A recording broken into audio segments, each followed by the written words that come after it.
Irmãos, esse texto que está aqui no final já do livro de Isaías, nós só temos depois mais um capítulo. Nós sabemos que Isaías, esse servo de Deus maravilhoso, esse servo de Deus que nos fala tanto do Messias, as suas palavras, as suas profecias relatam aquele que viria.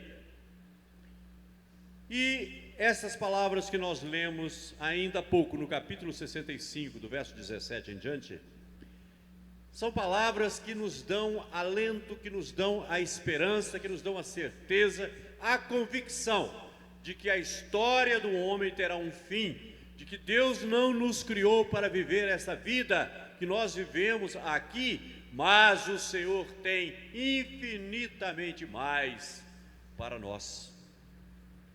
Irmãos, eu creio que se nós tivéssemos hoje a visão de tudo aquilo que nós em Cristo Jesus seremos, e na verdade já somos, nós teríamos um choque tão grande que dificilmente conseguiríamos voltar a respirar. O nosso coração certamente que pararia de ver tanta maravilha, porque de maneira alguma, irmãos, o Senhor Jesus deixou a casa de seu Pai e se esposou com a igreja para depois se afastar dela e se colocar na posição que ele tinha anteriormente e colocando-nos apenas um pouco abaixo.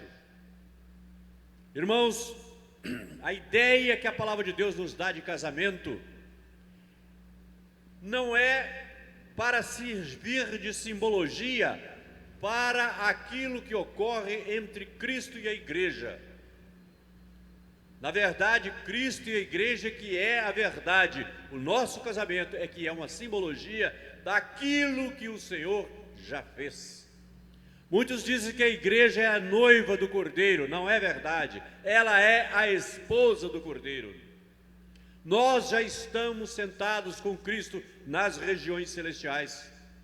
Na palavra de Deus, lá no Apocalipse, diz que a igreja, nós viveremos e reinaremos com Cristo os 1000 anos.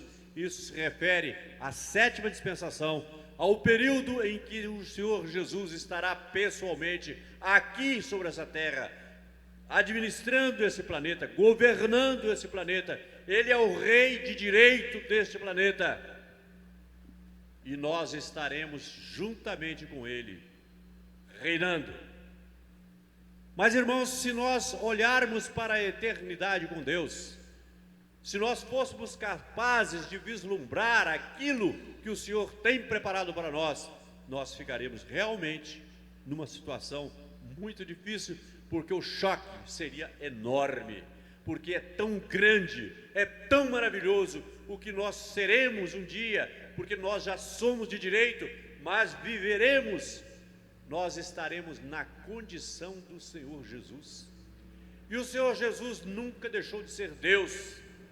E para nós estarmos nesse nível, irmãos, não se assustem com o que eu vou dizer, mas nós seremos transformados. Nós seremos como Cristo, nós seremos deuses. Será que nós estamos preparados, irmãos, para receber uma notícia dessa? Não haverá, irmãos, um degrau de separação entre o nível em que o Senhor Jesus Cristo estará, ou está, e aquele que nós estaremos.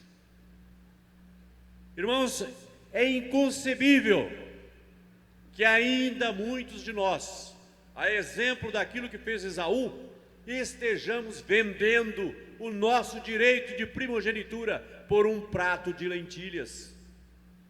É necessário, irmãos, que nós tenhamos esta visão, que nós tenhamos essa ideia da grandeza de tudo aquilo que Deus já fez por nós, daquilo que Cristo fez por nós na cruz do Calvário, da graça perdoadora do Senhor Deus, porque nós nada somos, irmãos, mas em Cristo Jesus nós somos feitos herança, nós somos feitos filhos de Deus. É muito grande, irmãos, é muito importante. É bom que a gente pense sobre isso, vez por outra, para que nós não estejamos perdendo esta graça, esta misericórdia, acompanhando essas coisas que o mundo oferece. Quando na palavra de Deus diz que adianta ao homem ganhar o mundo inteiro e perder a sua alma? Mas, irmãos, aquele que perde a sua vida por amor do Senhor Jesus, aquele que oferece a sua vida ao Senhor Jesus, esse sim é que é o verdadeiro rico, o verdadeiro portento nessa vida. E esse trecho que nós lemos ainda há pouco, ele nos fala, ele nos dá uma ideia de novos céus, de nova terra, essa terra transformada, esse momento em que, passadas as coisas desse mundo, nós temos estudado aí aos domingos, vagarosamente, mas com firmeza, tudo aquilo que está envolvido com o livro de Apocalipse, o que significa isso para a vida, o que significa isso em termos históricos, o que nos espera, o que espera esse mundo para os próximos tempos, o fato que nós já estamos vivendo o começo do fim, nós já estamos no tempo do fim, tudo que está acontecendo aí e que está por acontecer, são coisas que a palavra de Deus coloca realmente diante de nós. Mas nós sabemos, irmãos, que após essa dispensação, após esse juízo, após o Apocalipse, após tudo isso, o Senhor Jesus, manifestadamente aqui na terra, haverá de colocar tudo no seu devido lugar, haverá de transformar esse ambiente físico em que nós vivemos, haverá de transformar as instituições sociais, o seu governo se implantará e este planeta vai conhecer um novo céu e uma nova terra. Vamos ler de novo, irmãos, o que nós já acabamos de ler. Pois eis que eu crio novos céus e nova terra, e não haverá lembrança das coisas passadas, jamais haverá memória delas. Irmãos, tudo isso que existe, tudo isso que aconteceu, tudo isso que é histórico, isso tudo, a memória de tudo isso estará acabada. Eu gostaria de perguntar aqui, até mesmo os mais novos, quem aqui que for mais novo teria mais chance de responder ao que eu vou perguntar? A pergunta seria essa: o que você se lembra do tempo que você estava no ventre da sua mãe, no ventre materno? Alguém se lembra de alguma coisa? Alguma coisa interessante? Algum ruído? Alguma coisa? Alguém se lembra? Ninguém se lembra?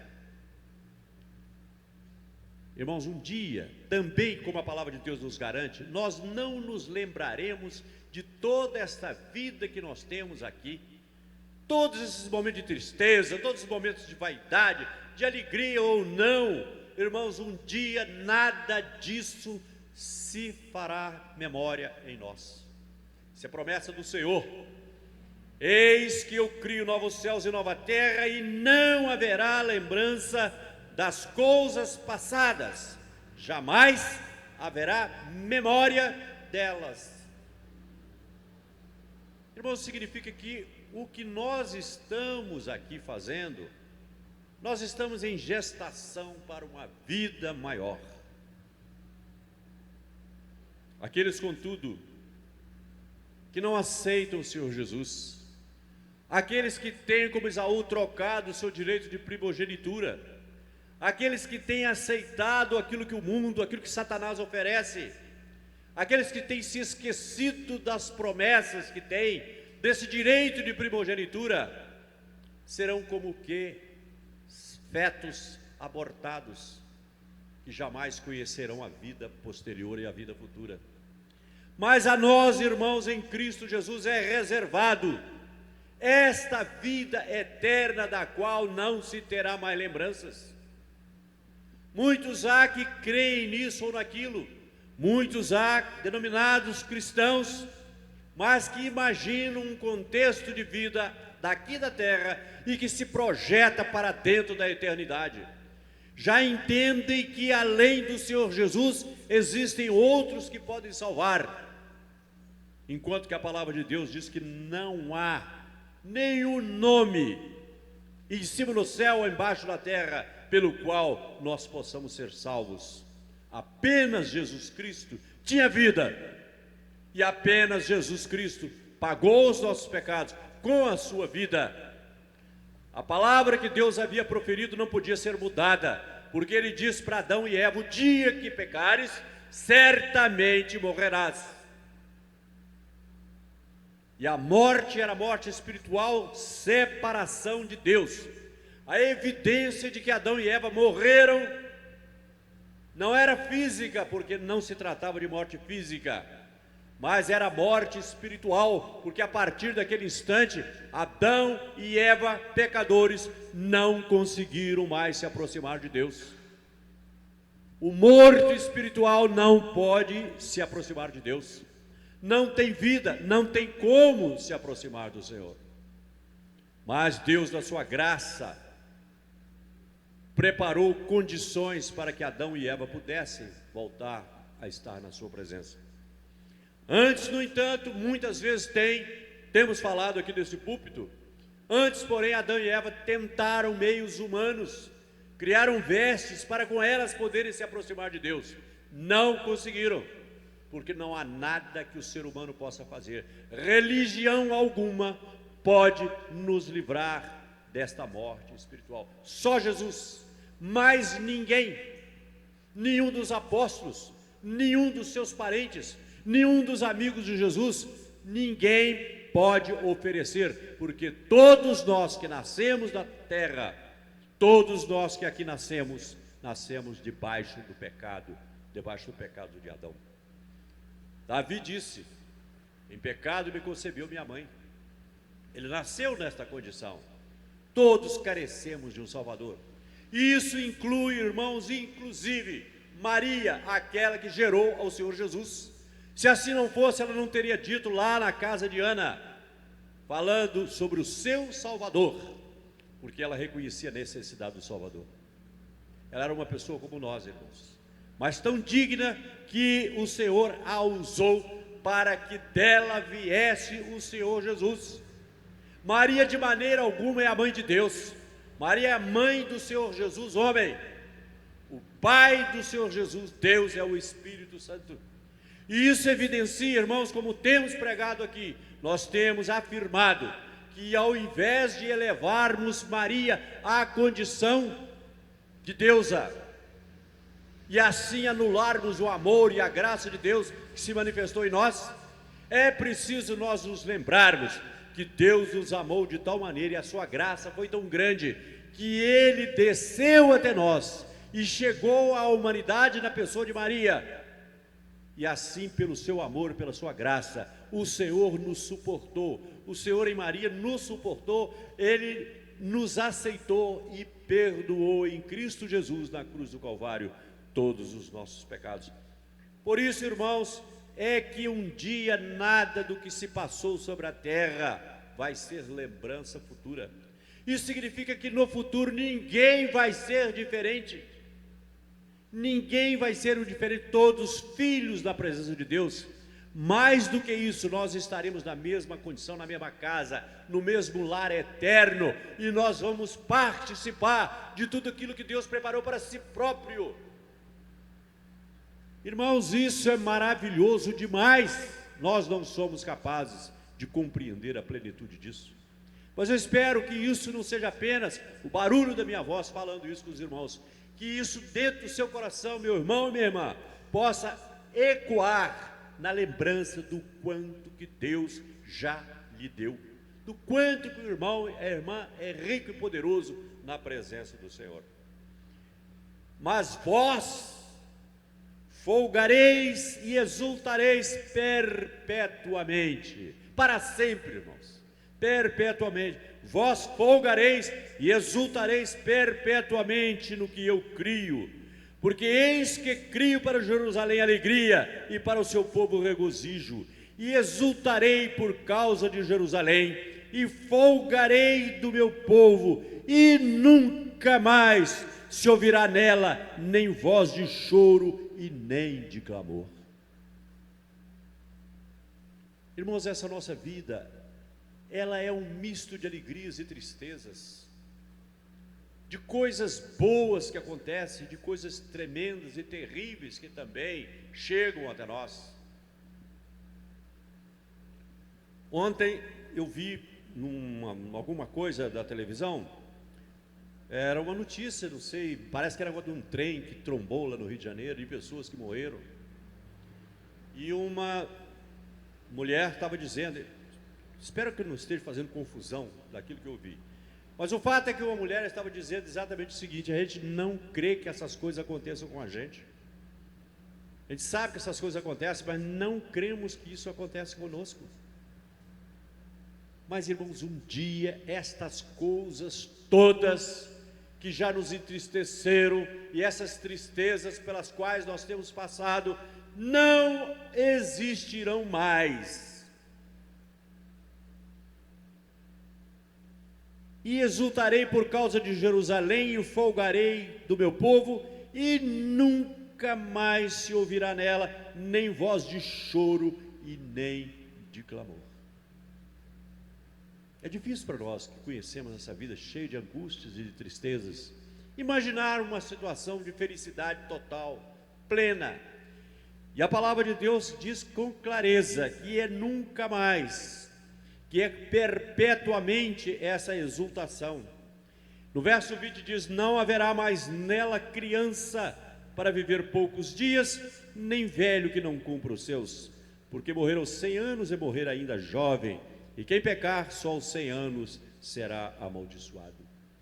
Irmãos, é certo que nós estamos vendo aqui o profeta trazer a palavra de Deus relativamente ao milênio, aos 1000 anos em que Cristo estará reinando aqui na terra. Ele estará em Jerusalém. As nações do mundo buscarão de Jerusalém a lei. O Senhor estará nos apacentando. E nós sabemos, irmãos, que por um curto espaço de tempo, no final do milênio, Satanás vai ser solto, porque tudo isso que está dito aqui estará acontecendo neste tempo, quando o diabo estará preso por 1000 anos.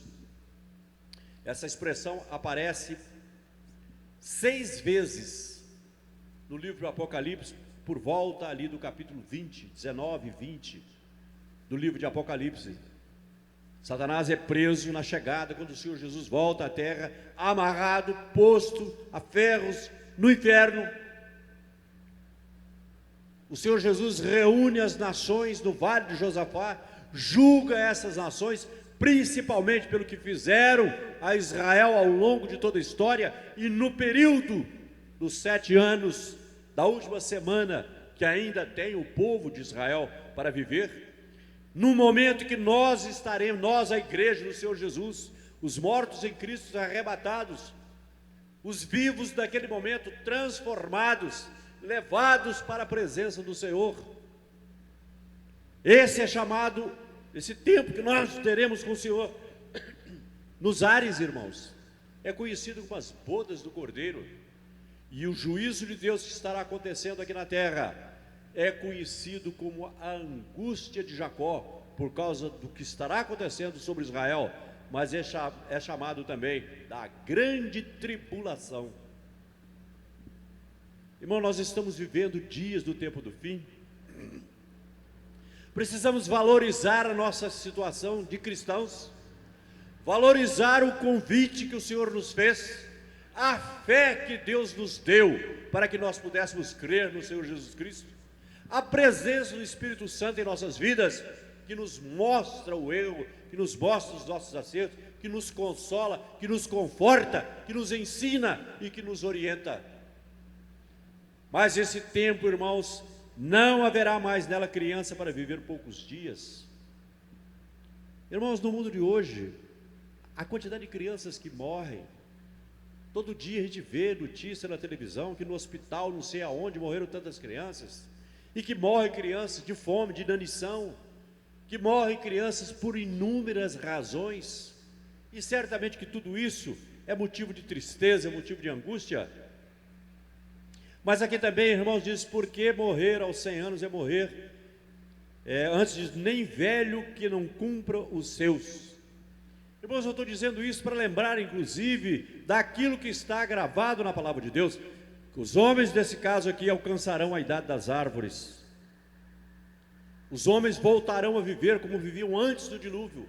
Por quê? Porque o Senhor Jesus na sua vinda, na sua volta, há de restaurar todas as coisas. Irmãos, imagine que por causa de algo que esse mundo nos ofereça, nós abandonemos o Senhor Jesus, abandonemos a igreja, façamos como Esaú fez, e por causa de uns poucos 50, 60 anos de glória aqui na terra, nós venhamos a perder 1000 anos de sermos reis e sacerdotes e governarmos o mundo com Cristo Jesus, com o diabo preso e amarrado, com todas essas bênçãos que estão aqui colocadas. Irmãos, isso é palavra de Deus, isso é verdade. Nós precisamos estar atentos, não podemos deixar, irmãos, de maneira alguma, que as situações críticas pelas quais nós vivemos, ou por aquelas situações de êxtase, que os prazeres desse mundo, que as oferendas desse mundo, aquilo que Satanás coloca diante das pessoas, que isso possa perverter-nos de tal maneira que nós venhamos a perder a vida eterna. Não se esqueçam, irmãos, de que Judas Iscariotes estava com Jesus, viu os milagres de Jesus, participou da obra, mas trocou tudo isso por 30 moedas de prata.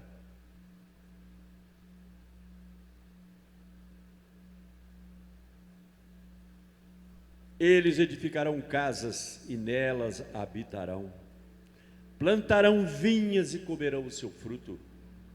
Não edificarão para que outros habitem, não plantarão para que outros comam, porque a longevidade do meu povo será como a da árvore. Irmãos, os seres vivos que mais duram são as árvores. Existem sequoias nos Estados Unidos que datam de mais de 4.000 anos. Existem baobás na África de uma duração enorme. Existem jequitibás aqui no Brasil, seculares, centenários. Isso porque o Senhor Jesus haverá de consertar, de restaurar este planeta, de que desde o dilúvio, por causa dos pecados humanos, Deus tem colocado debaixo de juízo. Não trabalharão debalde, nem terão filhos para a calamidade, porque são a posteridade bendita do Senhor, e os seus filhos estarão com eles. Irmãos, essa é uma parte dessa bênção toda que o Senhor não se esqueceu de falar. O Senhor não esqueceu de mencionar os filhos, porque é para o pai, é para a mãe, motivo de toda felicidade, de toda alegria, o bem-estar dos seus filhos. Eu me lembro de um ditado que corria lá pelo povo antigo da minha cidade, que dizia mais ou menos o seguinte: quem beija meus filhos, minha boca adoça. Todos queremos o melhor para os nossos filhos, e nós não conseguimos imaginar família sem filhos, nós não conseguimos imaginar felicidade sem que os nossos filhos estejam debaixo da graça, da misericórdia e da proteção do Senhor. Nós queremos que nossos filhos cresçam, nós queremos que nossos filhos progridam, nós queremos que nossos filhos sejam felizes, mas, sobretudo, temos que nos preocupar de que os nossos filhos também sejam herdeiros dessa maravilha que é a salvação, que é a vida com o Senhor. O que podemos nós fazer? Nós vimos aqui dias atrás aquilo que Jó fazia. Jó se preocupava com a vida espiritual dos seus filhos e sacrificava por eles. Nós não vamos sacrificar mais, mas como sacerdotes que nós somos, nós podemos e devemos apresentar os nossos filhos continuamente diante do altar de Deus, porque Deus se agrada de atender as orações dos pais e das mães que se preocupam com os seus filhos. Nós precisamos nos preocupar com os nossos filhos espirituais. É necessário, irmãos, que como família do Senhor, nós tenhamos mais ligação uns com os outros, nós precisamos de mais contato uns com os outros, nós precisamos levar ao Deus a vida, as petições, as necessidades que os nossos irmãos têm. Cada um de nós aqui precisa das orações dos outros irmãos. Nós não devemos orar apenas quando acontece algo de excepcional ou para que algo tremendo não aconteça, para que uma bênção específica venha, mas devemos orar pelos nossos irmãos por amor, por entendermos que Deus tem o melhor para cada um de nós. Irmãos, esse mundo é um vale de lágrimas. Às vezes nós passamos por dias, passamos por momentos agradáveis, serenos, mas, irmãos, nós não sabemos o dia de amanhã, nós não sabemos o que vai acontecer um dia à frente. Eu já contei aqui para os irmãos sabem, eu sou casado, segunda vez, primeira vez que viúvo. E quando num determinado dia, era aniversário de um filho, e eu anotei na minha agenda, para fazer um churrasco, no sábado, uma semana depois, mal sabia eu, que uma semana depois ia ter sepultamento. O que ia acontecer seria algo tremendamente, profundamente difícil para a família toda. Nós não somos capazes de programar o nosso dia de amanhã, nem por uma semana, talvez nem por um dia. Mas, irmãos, sabendo nós que o Senhor Deus nos ama, que o Senhor Deus quer o melhor para nós, nós devemos caminhar, nós devemos viver uma vida de oração, de intercessão constante e contínua. Se estivermos firmes, nós devemos, como diz o apóstolo Paulo, ter o cuidado de não cairmos e buscarmos a presença do Senhor, irmãos, e buscarmos a presença do Senhor, porque quantas são as vezes as oportunidades em que o Senhor toca no nosso coração para orar por alguém, e às vezes nós deixamos passar. Mas se estivermos atentos, irmãos, com o nosso radinho ligado, radinho espiritual ligado, nós haveremos de ouvir a voz do Senhor. E é assim que o Senhor nos quer, zelando uns pelos outros, amando uns pelos outros. E será que antes que clamem, eu responderei? Estando eles ainda falando, eu os ouvirei. Esse é o nosso Deus, irmãos. Esse é o nosso Deus, que seja da janela, seja de onde for, como nossa irmã aqui questionou, o Senhor tem os seus olhos voltados para toda a realidade que se passa em nossas vidas, para toda a realidade que está aqui diante de nós. Ela me passou o papelzinho aqui, lembrando que o provérbio que eu estava procurando é 15:3. Os olhos do Senhor estão em todo lugar, contemplando os maus e os bons. Louvado seja Deus. Irmãos, que Deus nos abençoe. Esse último versículo 24 lido aqui, e será que antes que clame eu responderei, estando eles ainda falando, eu os ouvirei. É uma promessa do Senhor, e por isso é que nós conclamamos os irmãos a que clamem, porque o Senhor responde, para que falem ao Senhor e Ele nos ouvirá. Que Deus nos abençoe, irmãos, que Deus nos guarde, que Deus seja conosco durante cada momento da nossa vida, nos dando paz e essa alegria constante. Vamos ficar de pé, irmãos. Deus bendito, honra, glória e majestade, Senhor Deus, a Ti sejam dadas, ó Pai, porque Tu és o Senhor da nossa vida. Nós te agradecemos, ó Pai, porque o nosso nome está escrito no livro da vida do Cordeiro, ó Pai. Nós te louvamos, Senhor Deus, porque quando nós cremos no Senhor Jesus Cristo, quando nós professamos ao Senhor como nosso único e suficiente Salvador, o Teu Espírito, ó Pai, nos selou. E o Teu Espírito, ó Deus, é o penhor da Tua herança. O Teu Espírito, ó Deus, é o penhor, a garantia, ó Pai, dessa salvação eterna que Tu nos tens concedido. Nós confessamos a Ti, Senhor, que muitas vezes não guardamos, ó Deus, as proporções de tanta bênção que essa salvação significa. E pedimos a Ti, Senhor Deus, perdão. Dá, ó Deus, que nós vivamos de modo ótimo, ó Pai, na Tua presença. Que nós andemos, ó Pai, de cabeças erguidas, porque nossas cabeças têm sido coroadas, ó Pai, com a coroa de glória que o Senhor tem para nós. Louvado seja o Teu nome, ó Pai. Abençoa, Senhor Deus, esta nossa comunidade, ó Pai. Abençoa, Senhor Deus, este grupo que se reúne aqui pela manhã, ó Pai.